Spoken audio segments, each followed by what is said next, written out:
আসসালামু আলাইকুম প্রিয় দর্শক, আশা করি সবাই ভালো আছেন।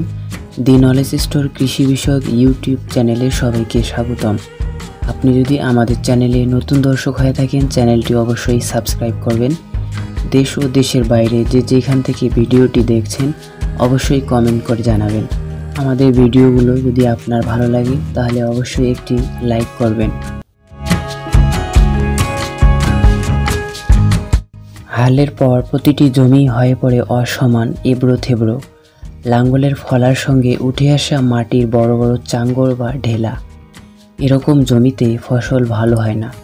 ভালো ফসলের জন্য চাই ভালো সমতল জমি।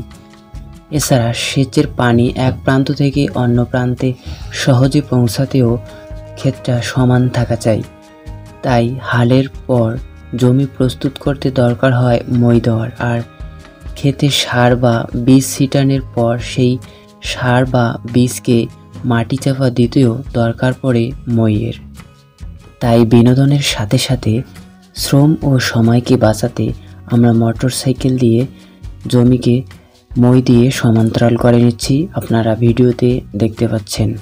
মোটরসাইকেল দিয়ে মই দেওয়ার সাথে সাথে আমরা যেমন বিনোদন নিচ্ছি এখান থেকে, তেমনি অনেক দ্রুত মই দেওয়া হচ্ছে এবং জমি সমান্তরাল হচ্ছে। আমরা অল্প সময়েই 40% জমি মই দিয়ে সমান করে ফেলেছি। আপনারা দেখতে পাচ্ছেন প্রায় 8 থেকে 10 মিনিটের মধ্যেই আমরা 40% জমি মই দিতেছি। আপনি যদি মোটরসাইকেল দিয়ে আপনার জমি সমতল করতে চান বা মই দিতে চান, তাহলে এখান থেকে আপনি যেমন বিনোদন পাবেন তেমনি অল্প সময় ও শ্রমের মাধ্যমে মই দিতে পারবেন। মই দেওয়া শস্য জন্মানোর জন্য মাটিতে দ্বিতীয় পর্যায়ের পরিচর্যা।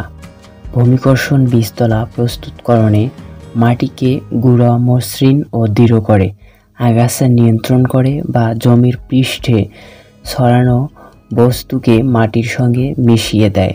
বাংলাদেশের কৃষকরা গরুর সাহায্যে মই দিয়ে থাকে, কিন্তু এসব দৃশ্য এখন বিরল।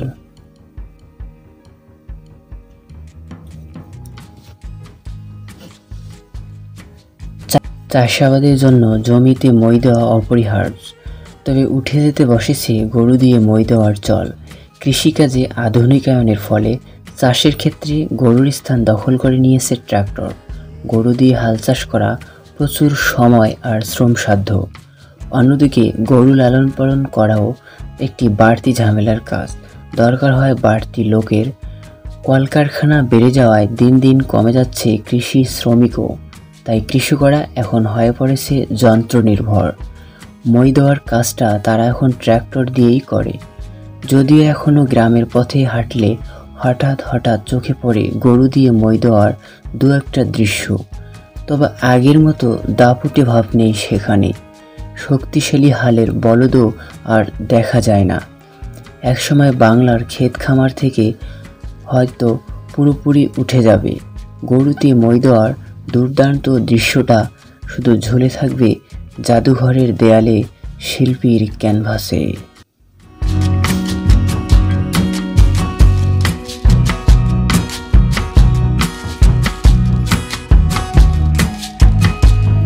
বাংলাদেশ একটি কৃষিপ্রধান দেশ। এদেশের 80 থেকে 85% মানুষ কৃষিকাজের ওপর নির্ভরশীল। এদেশের মানুষ কৃষিকাজ করেই জীবিকা নির্বাহ করে থাকে। তা সত্ত্বেও বাংলাদেশের মানুষ গ্রাম ছেড়ে শহরের দিকে ভিড় জমাচ্ছে। তাই গ্রামাঞ্চলে কৃষকদের, শ্রমিকদের ঘাটতি দেখা দিচ্ছে। তাই বাংলাদেশের কৃষকরা এখন আধুনিক যন্ত্রের উপর নির্ভর করে কৃষিকাজ করতেছে।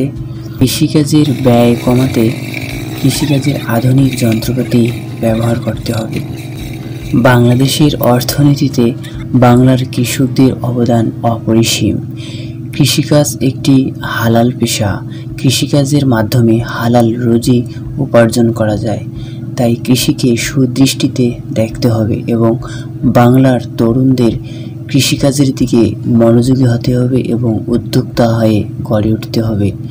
তাই বাংলার তরুণদেরকে বলবো, উদ্যোক্তা হও তুমি, গর্বিত হোক তোমার ভূমি।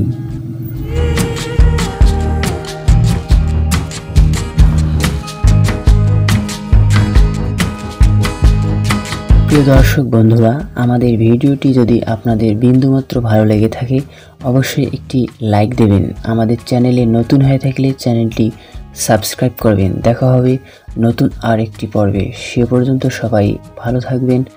খোদা হাফেজ। আসসালামু আলাইকুম ওয়া রাহমাতুল্লাহ।